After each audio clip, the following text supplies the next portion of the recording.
कहते हैं कि कर्म का जो फल है वो तय है, कितना मिलेगा कब मिलेगा सब कुछ तय है। लेकिन इसके इतर भी बहुत सारे लोग हैं जो अपने भाग्य पर भरोसा करते हैं और भाग्य पर भरोसा इसलिए किया जाता है कि कल क्या होगा। सबसे बड़ी बात यह है कि आज हम आए हैं ज्योतिष नगरी कारोई। कारोई अभी फिलहाल इन दिनों बहुत ही चर्चा का विषय बना हुआ है। खास बात यह है क्यों चर्चा का विषय बना हुआ है, जब भी यहाँ चुनाव होते हैं यहाँ लगने वाली लाइनें, गाड़ियों की लाइनें जो लगती है वो यहाँ बताती है कि अब इस बार सियासी माहौल गरमाने वाला है।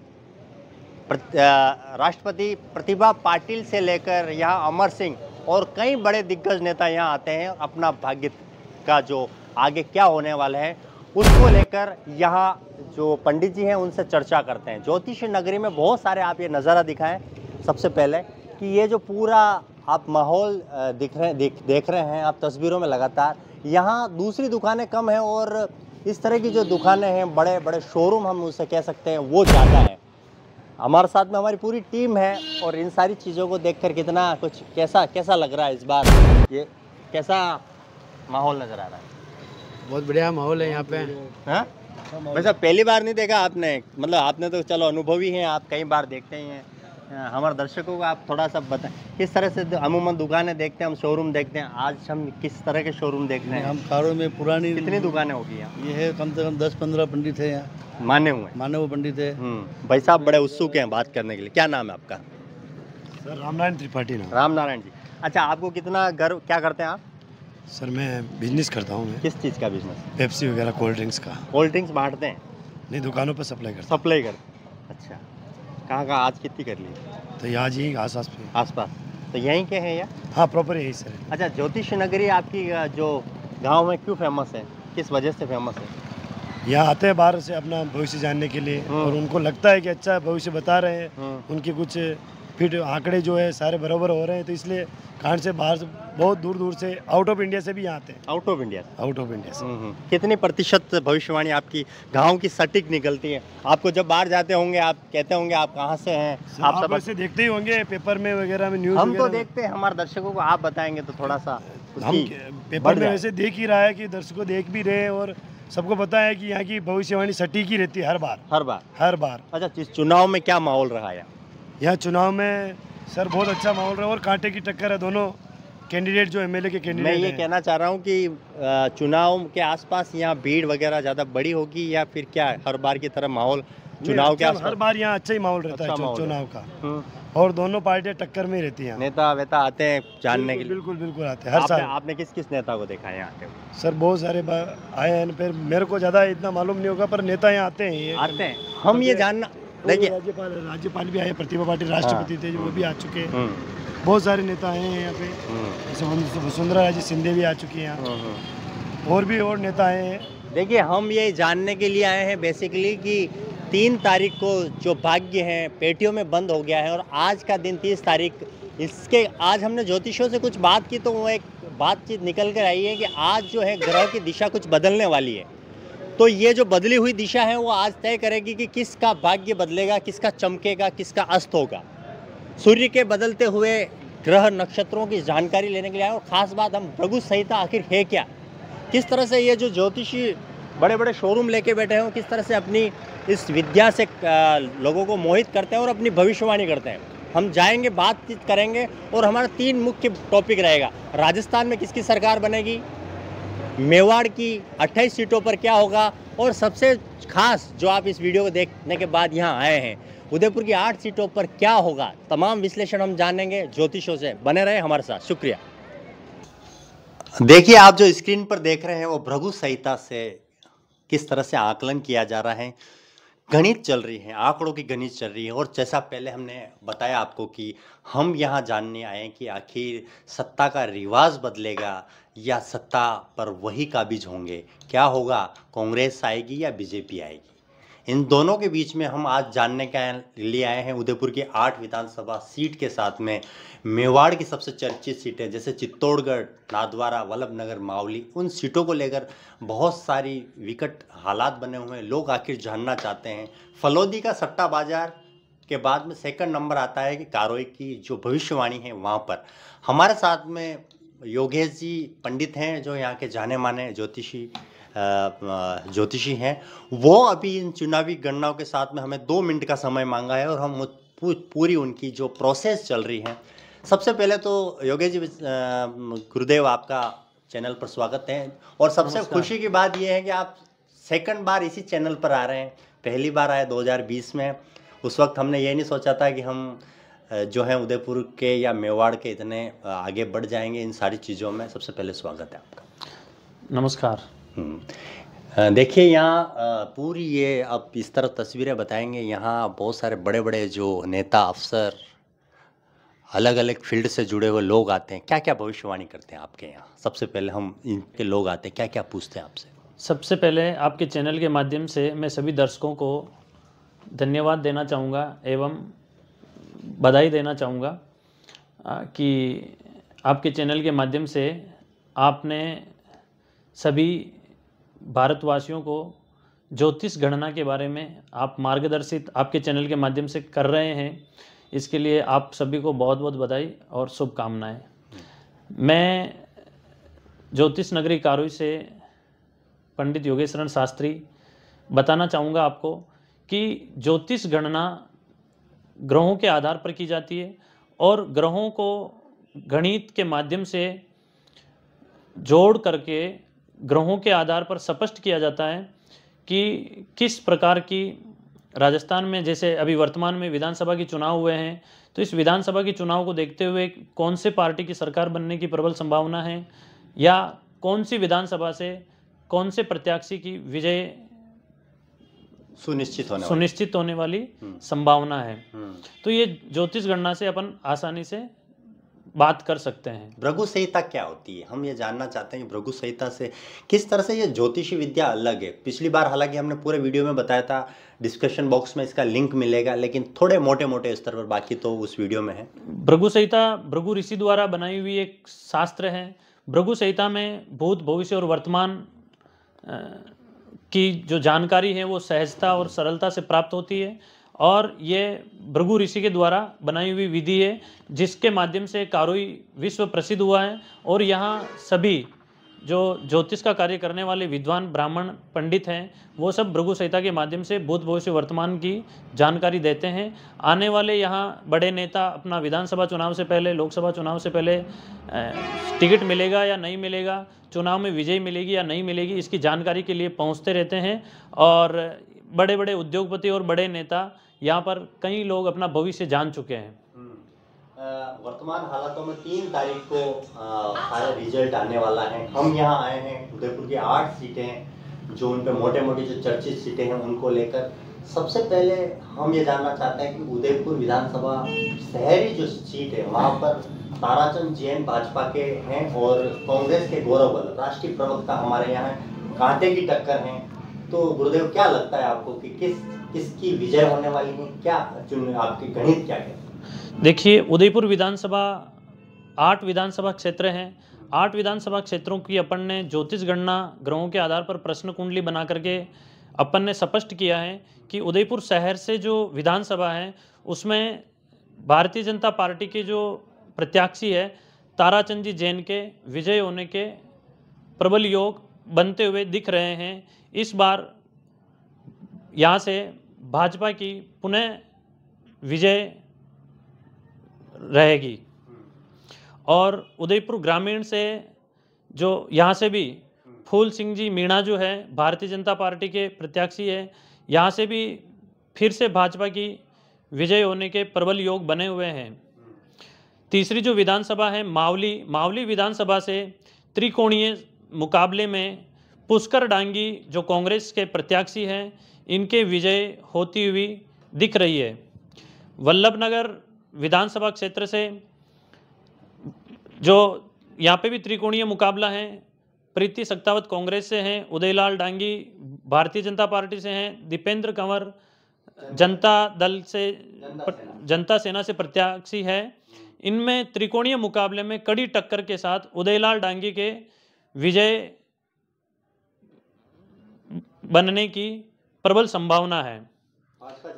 भारतीय जनता पार्टी की विजय होगी। सलुम्बर जो विधानसभा है यहाँ से रघुवीर मीणा के विजय होने की संभावना बनी हुई है।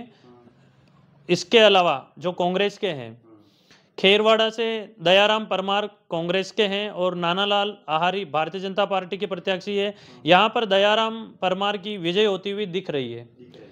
इसके साथ ही हम ये जानना चाहते हैं कि अभी जो वर्तमान जो बड़ी जो सीटें हैं मेवाड़ की, उनमें से नाम आता है चित्तौड़ सबसे ज़्यादा, क्योंकि चित्तौड़ में यहाँ पर त्रिकोणीय मुकाबला है। सुरेंद्र सिंह जाड़ावत कांग्रेस से हैं, बीजेपी से यहाँ पे राजवी साहब को यहाँ भेजा है विद्यानगर सीट से, और आज्ञा जो हैं यहाँ से बागी चुनाव लड़ रहे हैं। त्रिकोणीय मुकाबला, यहाँ कैसी स्थिति है?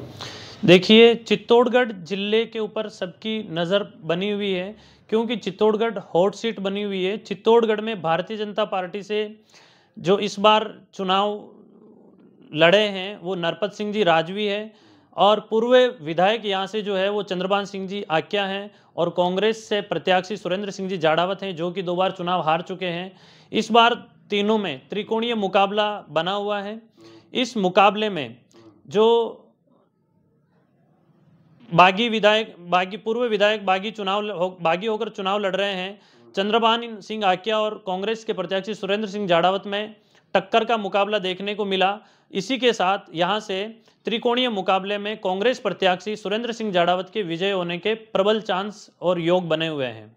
यहाँ मैं आपको ये कहना चाहता हूँ कि जनता के सर्वे, एग्जिट पोल और तरह की जो चीजें हैं, उसमें से आक्या की विजय होती हुई नजर आ रही है, और आप इस तरफ जाड़ावत साहब को जिता है। कहीं काफी गणित, देखिए, ज्योतिष गणना ग्रहों के आधार पर चंद्रभान सिंह जी की मीन राशि बनती है, और मीन राशि के ऊपर 30 अक्टूबर 2023 को राहु ग्रह ने परिवर्तन किया। मेष राशि ने राहु ग्रह से राशि परिवर्तन करके मीन राशि में प्रवेश किया। उसके पश्चात चुनाव के परिणाम, नतीजे आने वाले हैं। ये जो अभी वर्तमान में सट्टा बाजार की, ओपिनियन पोल की जो भी सूचनाएं मिल रही है, इसमें इस बार कुछ नया परिवर्तन होने का संभावना बनी हुई है, और इस बार यहाँ से सुरेंद्र सिंह जाड़ावत की विजय होना सुनिश्चित है। एक और सीट जो तमाम लोगों की चर्चा का विषय बनी हुई है, हमारे राजसमंद जिले की नाथद्वारा सीट सबसे हॉट बनी। उसका रीजन यह है कि यहाँ सीपी जोशी जो केंद्रीय मंत्री रहे हैं, अभी विधानसभा अध्यक्ष के तौर पर सेवाएं दे रहे हैं, हालांकि अभी नहीं है वो है सीपी जोशी। एक तरफ विकास है, दूसरी तरफ मेवाड़ राज घराने के जो विश्वराज सिंह जी मेवाड़ है वो हैं। एक तरफ राष्ट्रवाद या हम कह सकते हैं महाराणा प्रताप वर्सेस विकास का यहाँ बड़ा मुद्दा छिड़ा हुआ, उसी के आसपास ये मुकाबला हुआ। यहाँ कैसी स्थिति है? यहाँ जो उदयपुर विधानसभा की जो नाथद्वारा विधानसभा क्षेत्र है, राजसमंद जिले का जो नाथद्वारा विधानसभा क्षेत्र है, यहाँ का भी बहुत रोचक मुकाबला देखने को मिला। एक तरफ विश्वराज सिंह जी जो मेवाड़ हैं वो भारतीय जनता पार्टी के प्रत्याशी हैं, और दूसरी तरफ विधानसभा अध्यक्ष रहे सीपी जोशी जी है। दोनों में कड़ा रोचक मुकाबला रहा, लेकिन इस विधानसभा क्षेत्र को देखते हुए ज्योतिष गणना ग्रह नक्षत्रों के आधार पर दोनों ही बड़ी पार्टियों के दोनों बड़े नेता अपनी साख पहचान बनाए रखने के लिए दोनों तरफ से मजबूती से इन्होंने प्रयास किया, लेकिन इस बार भी यहाँ कहीं ना कहीं भारतीय जनता पार्टी को निराशा हाथ लगने की प्रबल संभावना बनी हुई है, और यहाँ से पुनः विधानसभा अध्यक्ष रहे सीपी जोशी के विजय होने के चांस प्रबल बने हुए हैं, और यहाँ से नाथद्वारा सीट से फिर से सीपी जोशी की विजय होना सुनिश्चित है। आपने ये सारी चीजें बता दी, एक मन में सवाल ये आता है इन सारी चीजों को जानने की, राजस्थान में क्या हालात हैं? राजस्थान की 199 सीटों पर इस बार चुनाव हुआ है। आपके जो गणना है, कई बार नेता भी आते होंगे, पूछते होंगे कि हमारा क्या है, राजस्थान में क्या हालात हो।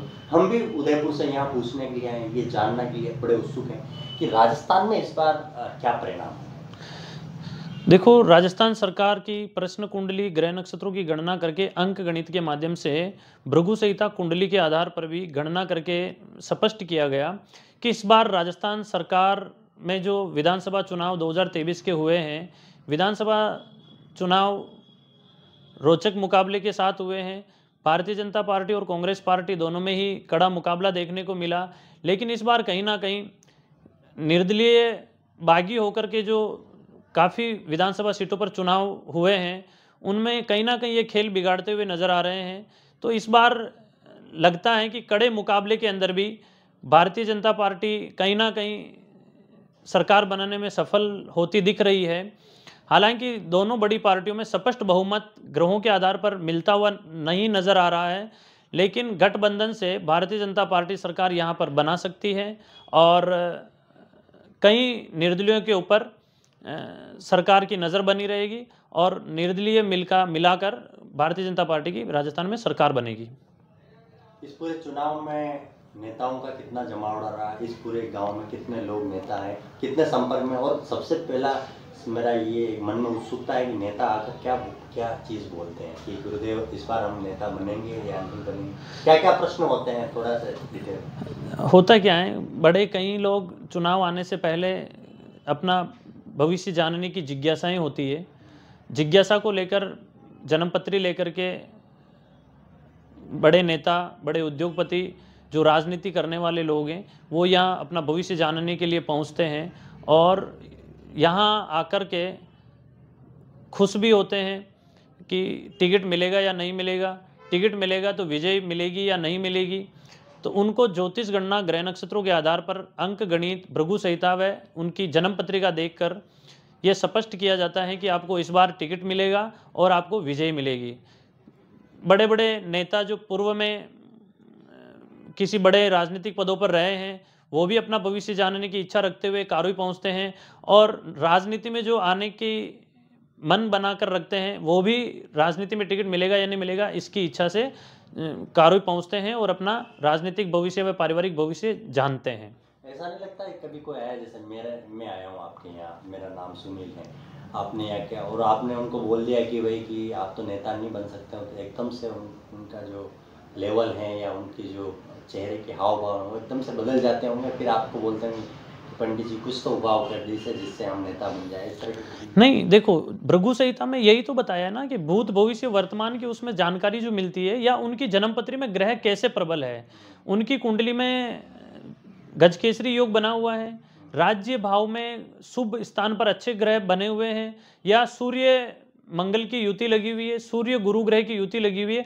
अगर इस तरह के बड़े प्रबल राजयोग बने हुए होते हैं तो उनको बता दिया जाता है कि आपको 35 वर्ष से 45 वर्ष की आयु, 10 वर्ष के मध्य राजनीतिक पद के प्राप्ति के योग हैं और आपको आगे राजनीति में कहीं ना कहीं आपकी पद प्रतिष्ठा बढ़ेगी और आपको टिकट मिलेगा और आप चुनाव लड़ेंगे और आपको इस चुनाव में विजय भी मिलेगी। हम ये सारी डिटेल ले रहे हैं, हमारे साथ में एक जो हमारे टीम के गेस्ट हैं, हम उनके लिए जानना चाहते हैं कि आखिर उनके जीवन में ये राजयोग है, क्योंकि हम इनकी डिटेल नहीं बताएंगे।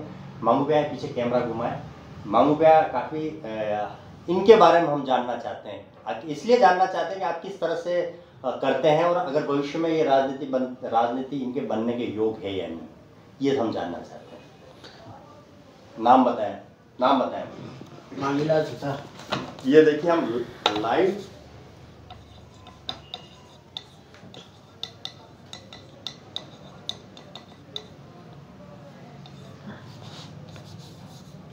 वो माइक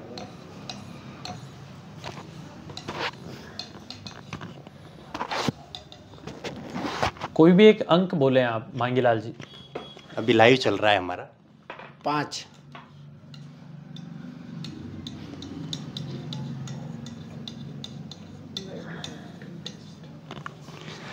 किस तरह से राजनीति के योग बनते हैं। देखो एक योग हम आपको हाथ बताओ।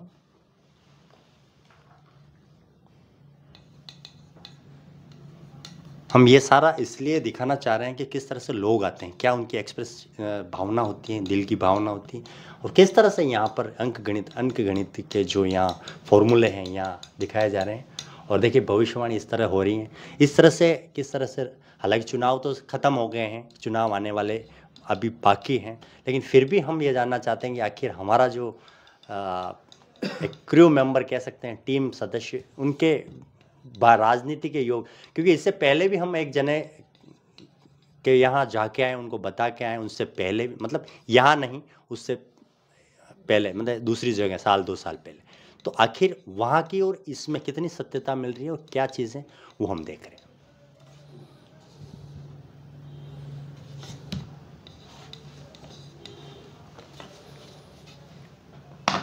ये जन्म पत्री में एक जगह अंगुली रखो, आपको एक अंगुली रख दो, ये जो नंबर दिख रहे हैं वहाँ छोड़ो। ये कितने नंबर है? 22 है। नहीं, ये पीछे तो शुक्र लिखा रखा, 2 नंबर है। 2 नंबर है, 2 नंबर लिख रखे हैं ना। आपने जो अंगुली रखी है वो ये नंबर है, ये देखिए। 2 पर अंगुली रखने पर राजनीति के योग मध्यम आए हैं, है ना। और व्यापार के योग अच्छे आए हैं, व्यापार में लाभ मिलेगा। 36 से 41 वर्ष में आपका पूर्ण भाग्योदय होगा। 36 वर्ष के बाद 41 वर्ष की उम्र में आप अच्छी उन्नति करके आगे बढ़ेंगे और अपने बिजनेस को आगे बढ़ाएंगे और भूमि, भवन, वाहन और परिवार का सुख अच्छा मिलेगा। 18 वर्ष में आपका भाग्य उदय हुआ है, पूर्ण भाग्य 36 वर्ष में उदय हो रहा है। 36 से 41 वर्ष का समय आपके लिए श्रेष्ठ और शुभ होगा। राजनीति में आगे जाने की योग क्या है? राजनीति के योग मध्यम आए हैं। मध्यम में, कम बन रहे हैं, मध्यम कम है, कम है, मध्यम श्रेणी की राजनीति रहेगी। संभावनाएं कम है। तो ये थे योगेश शरण शास्त्री, जो हमारे पहले वीडियो में भी आ चुके हैं। यहाँ पर हमने वीडियो बनाया था, हमने डिटेल दी थी, और कई सारे न्यूज़पेपर की ये जो कटिंग देख रहे हैं यहाँ पे भी कई सारे न्यूज़पेपर की कटिंग में, न्यूज़ चैनलों में योगेश जी का अच्छा जो अपना जो भविष्यवाणी है वो बताते हैं। और कहीं के कितने प्रतिशत आपके यहाँ की भविष्यवाणी सटीक साबित होती है, एक मोटे मोटे? देखिए, हमारे यहाँ अभी भी जो 2023 के विधानसभा चुनाव हुए हैं, इसको लेकर के भी कई नेता अपना भविष्य जानने के लिए कारू पहुँचे हैं। बड़े बड़े नेताओं ने अपना भविष्य जाना है, तो हमने उनको बताया कि आपको टिकट मिलेगा, और उन सभी लोगों को टिकट मिले हैं और वो चुनाव मैदान में हैं। रानीवाड़ा से जो पूर्व चुनाव लड़ने वाले जो विधायक प्रत्याशी थे रतन जी देवासी, उन्होंने भी कारोई आकर के अपना राजनीतिक भविष्य जाना और उनको टिकट मिलने की जो बात कही थी, इस बार उन्होंने फिर से रानीवाड़ा विधानसभा से चुनाव लड़ा है। ऐसे ही केकड़ी विधानसभा क्षेत्र से शत्रुघ्न गौतम जी को टिकट मिलने की बात कही थी, उनको भी भारतीय जनता पार्टी से टिकट मिला है और वो अभी चुनाव मैदान में मजबूती से चुनाव लड़े हैं। इसी के साथ बूंदी पूर्व विधायक कांग्रेस के रहे हैं हरिमोहन जी शर्मा, उन्होंने भी ज्योतिष की इच्छा रखते हुए कारुई पहुंचे और अपना ज्योतिषीय जिज्ञासा को लेकर के ज्योतिष के बारे में, अपने ग्रह नक्षत्र के बारे में बात करी। तो उन्होंने भी इस बार पुनः राजनीतिक चुनाव में उनको टिकट मिलने की बात कही थी, विजय मिलने की बात कही थी। उन्होंने भी अब इस बार मजबूती से चुनाव लड़ा है और उनको विजय भी मिलेगी। कई बड़े बड़े जो राजस्थान के हैं और भारतीय जनता पार्टी के, कांग्रेस पार्टी के हैं, वो यहाँ पहुँचे हैं और उन्होंने टिकट मिलने या नहीं मिलने की, विजय होने या नहीं होने की बात पर चर्चाएं करी हैं। और जो ज्योतिष के माध्यम से उनकी गणना करके भृगु संहिता से और जन्मपत्री, प्रश्न कुंडली और अंक ग्रहों के माध्यम से बताया गया, वो 100% सच साबित हुआ है। 100%। अच्छा, एक सवाल मेरा लास्ट जाते जाते हैं कि ज्योतिष, तंत्र, ये दोनों चीज़, जब कारोई का नाम आता है तो कोई कहते हैं वहाँ तंत्र विद्या है, कोई कहते हैं वहाँ ज्योतिषी विद्या है। लोग टारगेट करते हुए भी बोलते हैं बहुत सारे। हकीकत क्या है? हम इन सारी चीज़ों को लास्ट इस अंतिम सवाल के साथ मैं वीडियो यहीं विराम करेंगे। देखिए, तंत्र, मंत्र, यंत्र सभी चीज़ें होती हैं, लेकिन कारुई में ऐसा कोई तंत्र का कोई प्रभाव नहीं है। यहाँ सारे वैदिक ब्राह्मण रहते हैं और वो अपना नित्य कर्म हमेशा करते हैं। दुर्गा पाठ करते हैं, सुंदरकांड के पाठ करते हैं और कई रामायण पाठ करते हैं और कई प्रकार के वैदिक अनुष्ठान करके आने वाले लोगों का भविष्य सुनहरा हो, उनके सभी बाधा और कष्टों का निवारण हो, इसके लिए अनेक प्रकार के उपाय करके उनको सरलता और सहजता प्रदान करते हैं। इसीलिए आने वाले लोगों का कारुई ब्राह्मणों के ऊपर, ज्योतिष करने वाले ज्योतिषाचार्यों के ऊपर भरोसा और विश्वास बना हुआ है। यहाँ ज्योतिष गणना ग्रहों के माध्यम से की जाती है और पूरा ये गणना जो है वो ग्रहों पर आधारित है और ज्योतिष भी ग्रहों के आधार पर चलती है। तो ये थे वापस कहूँगा योगेश शरण शास्त्री जी, और हमने यहाँ आए, हमने तमाम जो सारी मन में शंकाएं थी या जो सवाल थे हमने पूछने की कोशिश की। वीडियो कैसा लगा फिर आप कमेंट्स बॉक्स में ज़रूर बताएं। शुक्रिया, धन्यवाद, जय मेवाड़।